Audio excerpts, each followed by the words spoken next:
is Michael O'Connell. My partner is Tom Knudsen. We will be interviewing Paul Donald O'Brien, also referred to as Pop throughout the interview, who was a first sergeant in World War II with 38 years additional service. Pop, we'd like to thank you for coming in today, and I'd like to start with your life prior to the service. Where were you born and when? I was born, well, actually in Troy, New York, October 13th, 1921.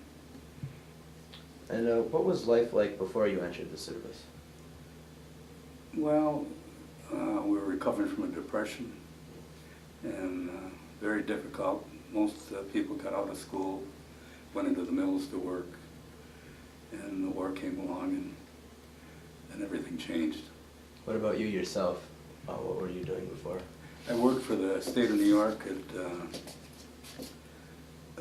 the state hospital in Marcy for a while, and I worked in Revere. What was your reaction when you learned about the bombing of Pearl Harbor? Well, most Americans didn't know where Pearl Harbor was, including me.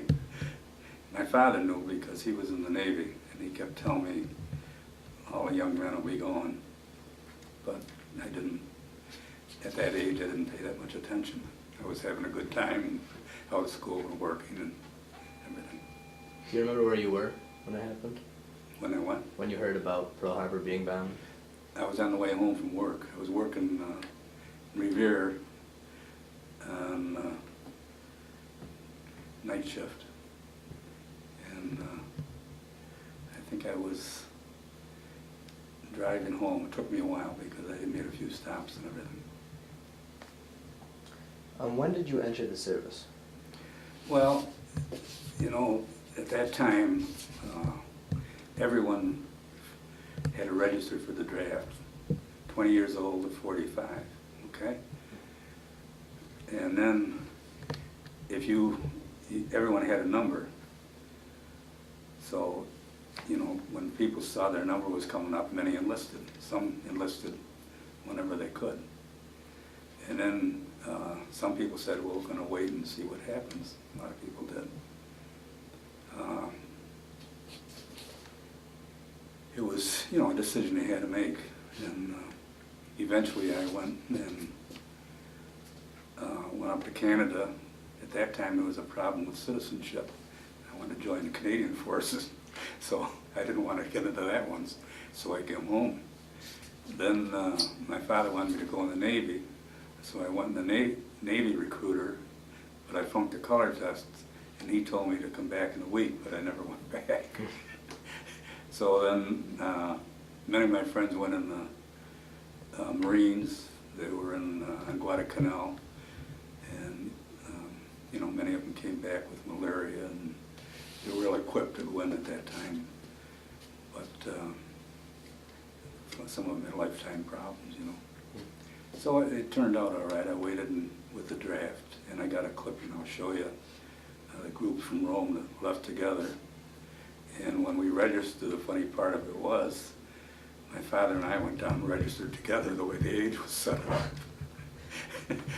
So my father wanted to go, and my mother said, well, if he's going, and Paul's going, and my brother would be 18 in the spring, so we knew he'd go. And my mother said, well, I'm going on bus too. But it didn't come to that. So you enlisted? You enlisted in the Army? Yeah. Why did you finally choose the Army? Was there any certain reason? Well, you know, at that time you could be, the draft would go depending what branch of service needed the people. The Army is the largest, of course, so they need a lot more people, and that's the way I ended up. So they more or less chose me. Where were you sent for basic training? Camp Breckenridge, Kentucky.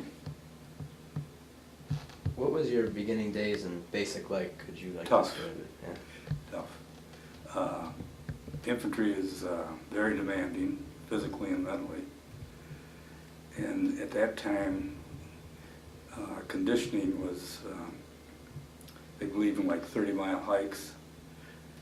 And later I understand they cut that down because it would knock the troops down so far for them to get over it, because we were hiking with, you know, 80-mile 80-pound packs and a rifle.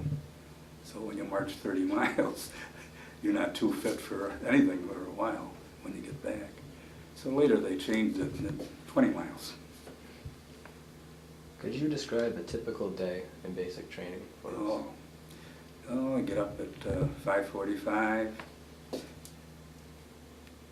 make your bunk, clean up your area, go to breakfast, usually start moving out 6:30 or maybe before, it all depends what you were doing that day. And you go to a training area or a range if you're going to fire, or to the motor pool if you're motorized and picking up equipment. And basic, we didn't pick up motorized equipment.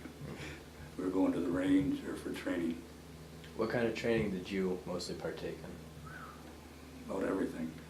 All kinds of obstacle courses, forest marches. I mentioned the 30-mile marches. They also had what they call a forest march. And that would be, I think if I remember correctly, you'd run like 2 miles and walk 1. That would, you know, they figured the time you could do that in. Of course, at that time we're in peak conditions, so everyone did it. Did you receive any specialized training? Well, let's see.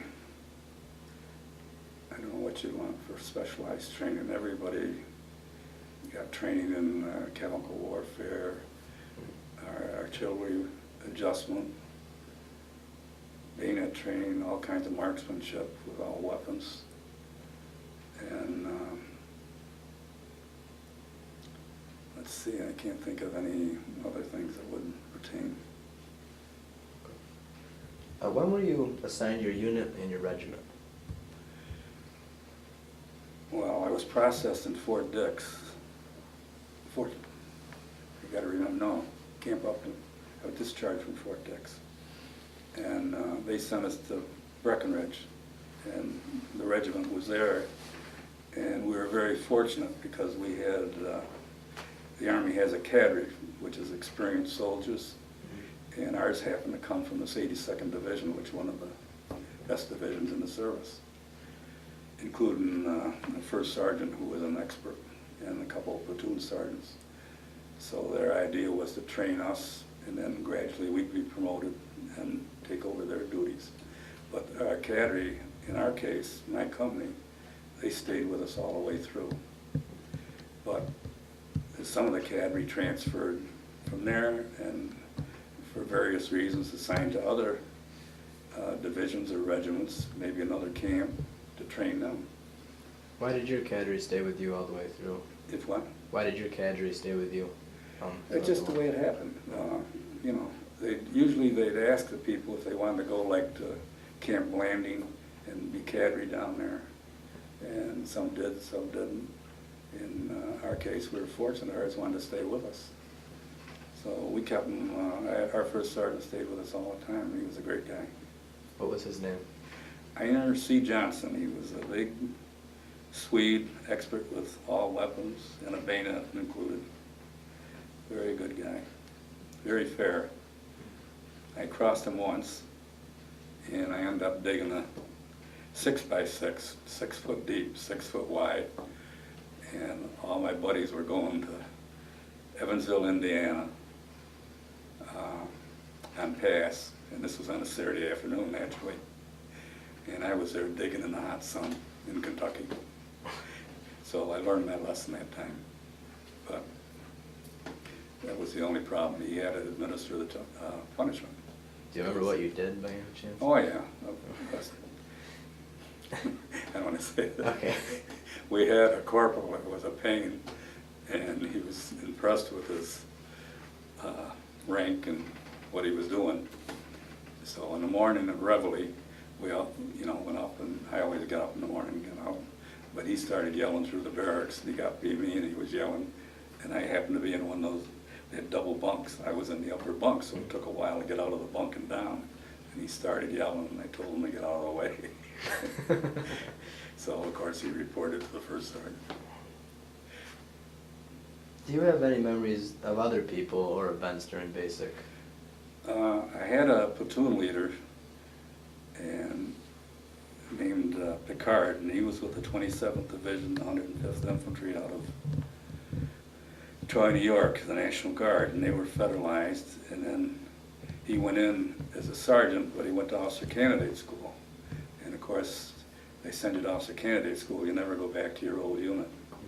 So in his case, he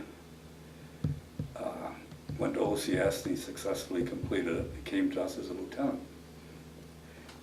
So when we got to Hawaii, his old outfit, the 27th Division, was there, including his own regiment and everything. And we were out on a hike one day in the mountains, and he saw some of the, I think it was the general of the 27th, and he said, my old outfit is there and I'd like to go back to it. And they said, well, you can't do that, we're going to Saipan. And then they knew just where they were going, I guess. But it ended up, he went with them, and then he came back, and then they went to Okinawa, and he got killed in Okinawa. He was a very fair guy. When he was leaving in Hawaii, I was a staff sergeant, and there was another section leader who had the mortars, and he was a staff sergeant. So this lieutenant, they call him Sparky because he was full of pep and running up and down all the time. He was a wonderful guy, though, very fair. And he told the company commander and the first sergeant that he wanted us to go with him down to the harbor in Honolulu as they shipped out. So we got down there, and he said, let's go in the officers club. And I said, we can't go in the officers club. We were enlisted men. He said, we're going in anyway. So we went in, and of course, they took him up and said, you're not authorized to be here and everything. He said, these are my best friends, and I'm leaving them, and I probably won't see them again. And we're going to have a drink together, get out of the way. We did. We had I don't know what we had, beer probably. And then we said goodbye, and he left. But then he got killed in Okinawa.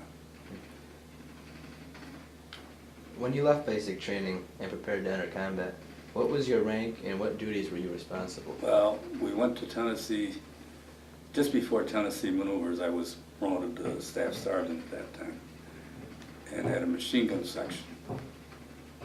And we went on 8 weeks of Tennessee maneuvers. And then we went to Camp Rucker, Alabama. At that time it was an infantry post, now it's a helicopter post. And the last 60 miles, we hiked it. And it was tough. And we got in there, and then we stayed there until we moved out to go embark for overseas. How did you learn which theater you were going to be assigned to? What unit? Yeah, which theater you were going to. How did you learn that you were headed to the Pacific or the Atlantic? Once you see them say you're going to the East Coast, you know you're going to the Pacific. Right. Or the West Coast. You're going to the Pacific, I'm sorry. East Coast, you're going to Europe. So when they said you're going to Fort Lawton, Washington for embarkation preparation and everything, we knew we were going to the Pacific. Someplace, we didn't know where. So they took us from Fort Lawton. We got on a converted luxury liner, the SSS Monterey, which was just a few years ago. It was when I was in Florida. They decommissioned it and cut it up for scrap.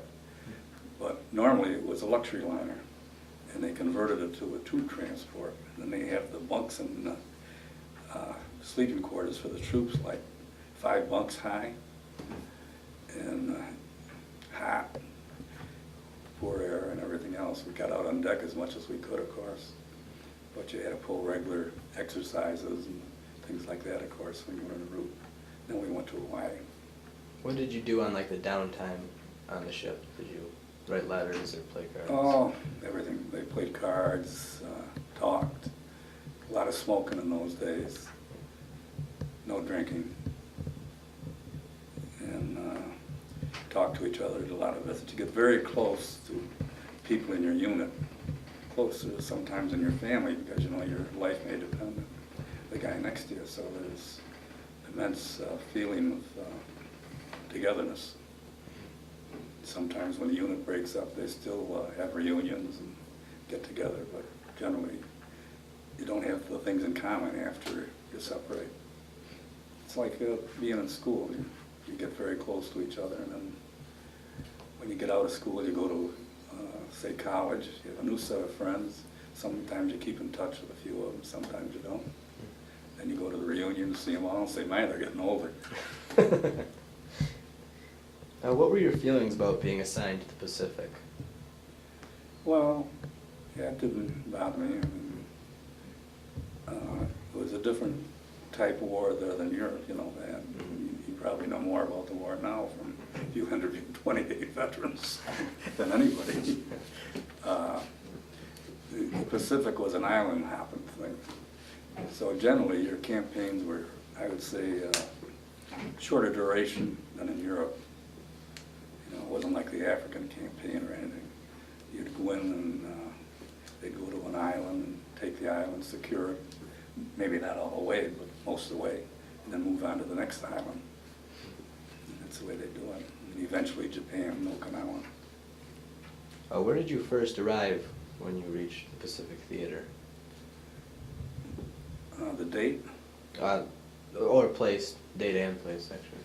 Well, we went into Honolulu Harbor when we arrived in Hawaii, and got a big welcome and everything. And they put us in a temporary camp there, and then we moved over to Maui, which is a beautiful island. Not so beautiful for us because it was tough training there. That's where we did amphibious training and jungle training and assault training. When did you first enter combat? Well, we were in, actually, when we were in Saipan, they claimed the island was secure, but it really wasn't. And every once in a while there'd be a shot, but normally you didn't have any problem with it. It didn't bother us at all. What was troop morale like while entering combat? Very good, very good. We had a lot of confidence in each other. We'd had a lot of training.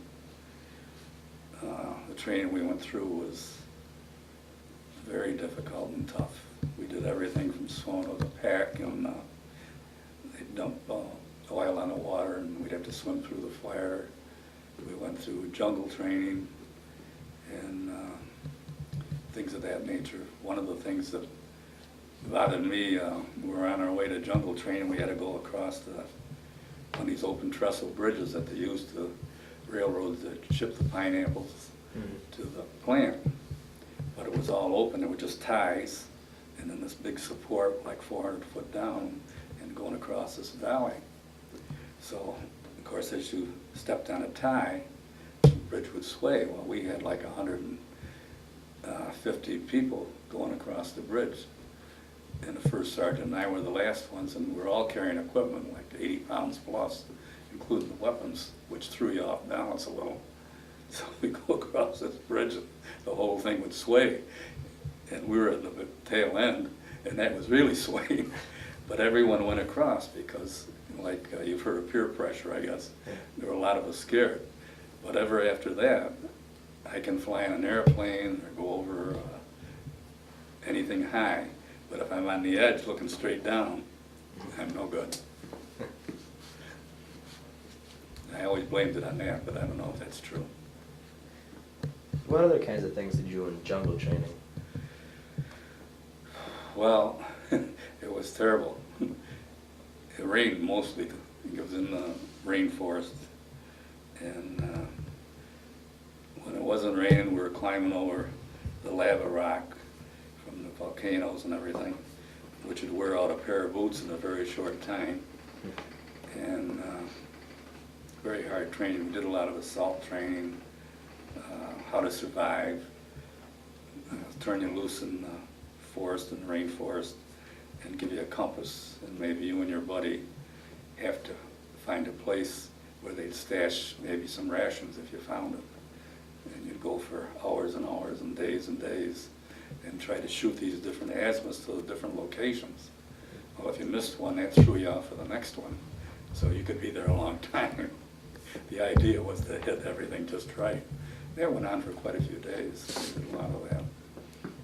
So we could find our way. And it was very hard to find your way. It wasn't like,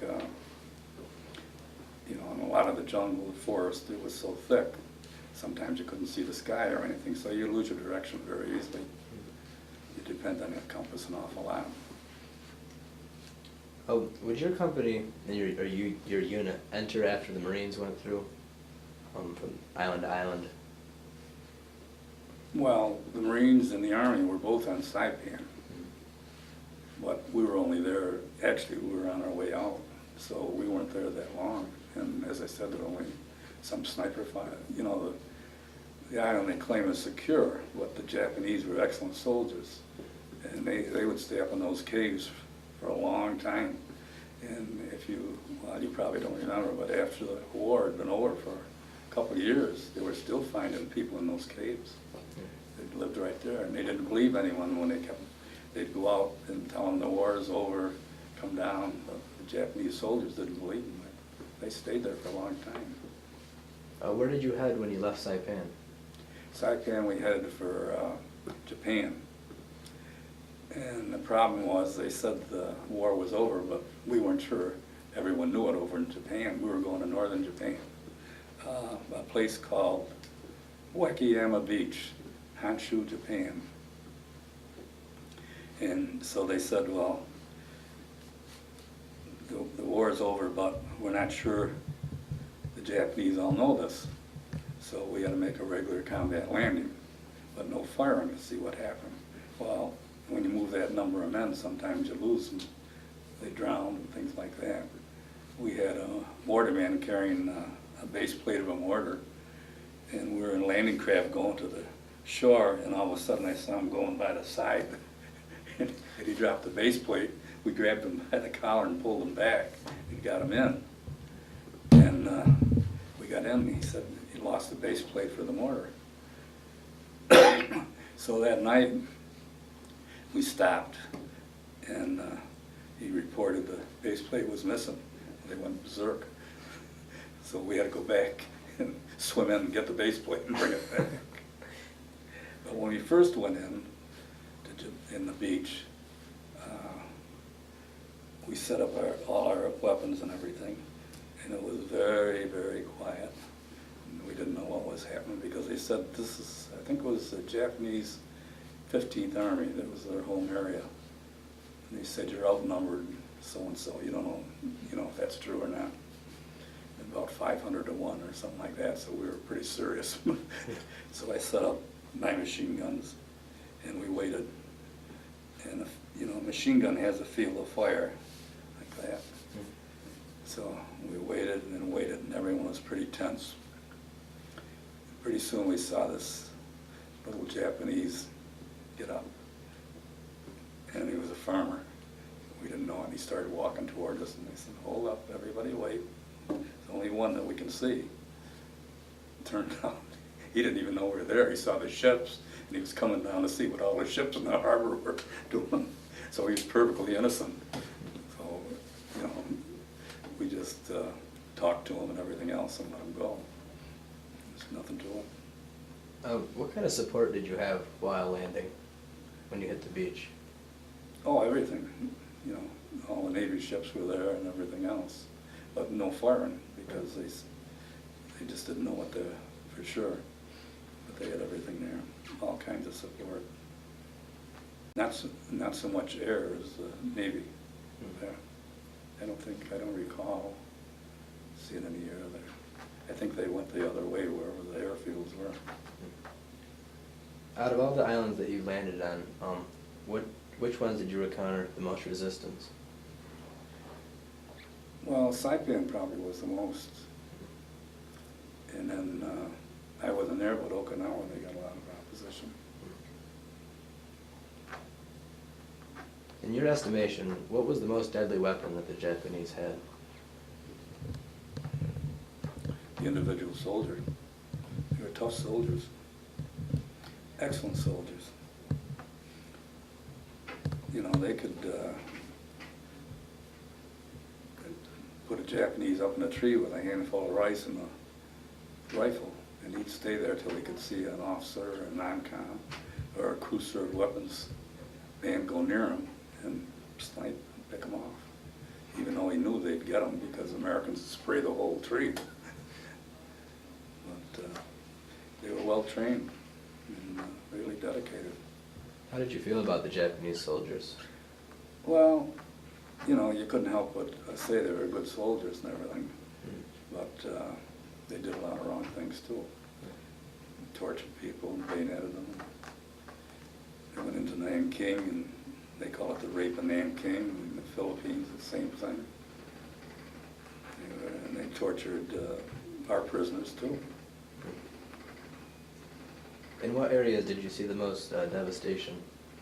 We got to Osaka. In fact, in regimental history, there's some pictures, because the B-52s, I don't know what the priority was. I think it was probably around their third, fourth target when they started hitting them. I don't know for sure on that. But they devastated the area. They carpet bombed them. And all that would be left was a few holes in the ground. I'll show you some pictures later. Who do you remember the most from either what they said or what they did? Oh, I think what we did, because we did a lot of good things once we got into Japan.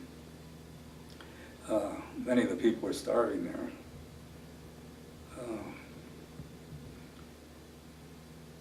We went in and took over a school, our unit, my infantry unit. And of course we complained always about the food, just like everybody. But compared to what they were eating, we were living pretty good. And Japanese women, mothers, and some of the children would be down by where we empty our mess cans. Well, a lot of people, you know, in the Army, they tell you, take all you want, but eat all you take. But a lot of guys don't, so they dump it in the garbage cans. And we ate out of the mess kits, you've seen those. And these Japanese people were just waiting for someone to give them the food. So a lot of guys, you know, they'd eat a quart of their food and then bring it down to the Japanese people. Never saw a man there. It was always the mothers and wives and a few children maybe. Was that because the men were too proud? It's a different caste system over there. Yeah. They were, you know, I always thought we did pretty good because we did help them a lot. Then as we went into occupation duty, we were strictly like guard duty. And they were very friendly with us. And they were glad to see us because the war was over and we were trying to bring some spirit of stability to them. What was the last offensive that you were a part of? Of what? The last offensive that you were a part of? No, going into Japan, I guess. That was very interesting. Even though nothing happened. Who knows? Do you have any other stories or memories that you would like to share with us about your combat experience? No, not really. Say the training was really difficult and all that, but nothing the average guy wouldn't do. There was some things were unfair. You know, the military is a tough time with medals. You could have 100 men, not women at that time, do something in the line of valor or something, but it's got to be documented at regiment. Maybe they'd give out a medal for one individual, usually an officer or a non-com, for the whole unit, or a unit citation, which covered 100 and some odd men. But then you leave the unit, you know, you can wear the badge, but that's it. And I think some things, the way the blacks were treated, you know about that, Tuskegee Airmen, all that. And the only, my run-in with them was when we're in Honolulu, we were on alert for Saipan, but we didn't move out. But they got, had them load some ships, some cargo ships for Saipan. So everyone had to go to the docks, what troops they had. So beside us, they had another ship, and they had a black labor battalion because they, there were no blacks in other arms. They were usually quartermaster or something like that. In the Navy, they were in food service, mess stewards, or things of that nature. And eventually, they did other things, but I always admired the blacks the way they could work, because we were struggling going up those gangplanks and loading the stuff into the cargo holds and everything, and getting the stuff to the dock and off the trucks so the cranes and everything could pick them up. But they'd throw something on their back and be singing away and load that ship, tote that bar, and lift that bay up. But it was tough for us. And the other thing I saw in Camp Breckenridge was the German troops that were prisoners of war. And one day we were marching by them in our training, and they kept their sergeants with them. I think they were with them. Someone was in charge of them anyway. I think it was the sergeants. The officers sure weren't there. And as we were marching by, the whole regiment, and this enclosure was all, like barbed wire and everything. And the prisoners were all over the place.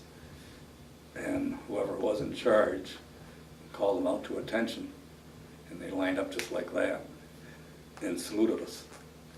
But we couldn't return the salute.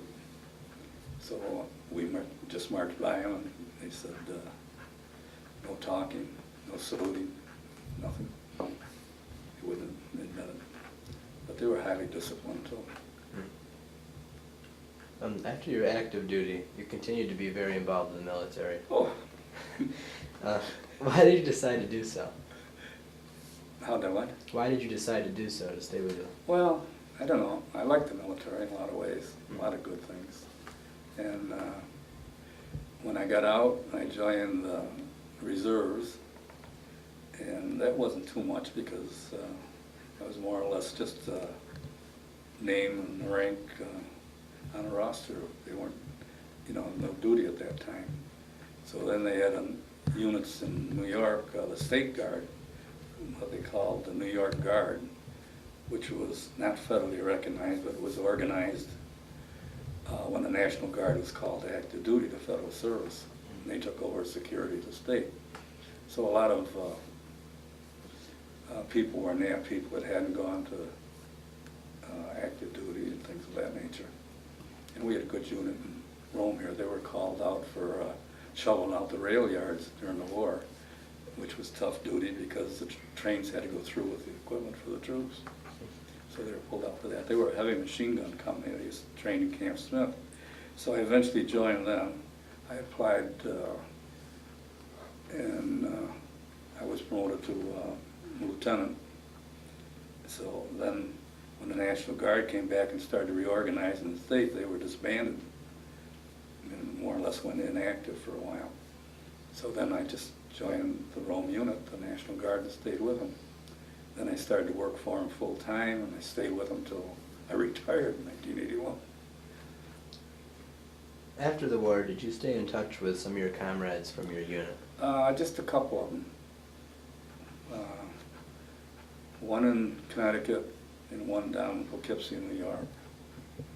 And then they had reunions, but I just didn't go to them. I didn't feel that we had that much in common, and I didn't do it. Sometimes I regret it, sometimes, you'd have to go to they had one in Rochester, which I could have gone to, but usually they were in Asheville, North Carolina. Then they had one in Camp Breckenridge, but I sure didn't want to go back there. Yeah. So, I just didn't do that. That's the end of the list of my questions. If there's anything else you'd like to share with us, or? No, I just like to compliment you on that display downstairs and the movie that you were all in. You did a great job. Thank you. You could probably tell the veterans a few things. Okay. Thank you, Bob. Well, thank you.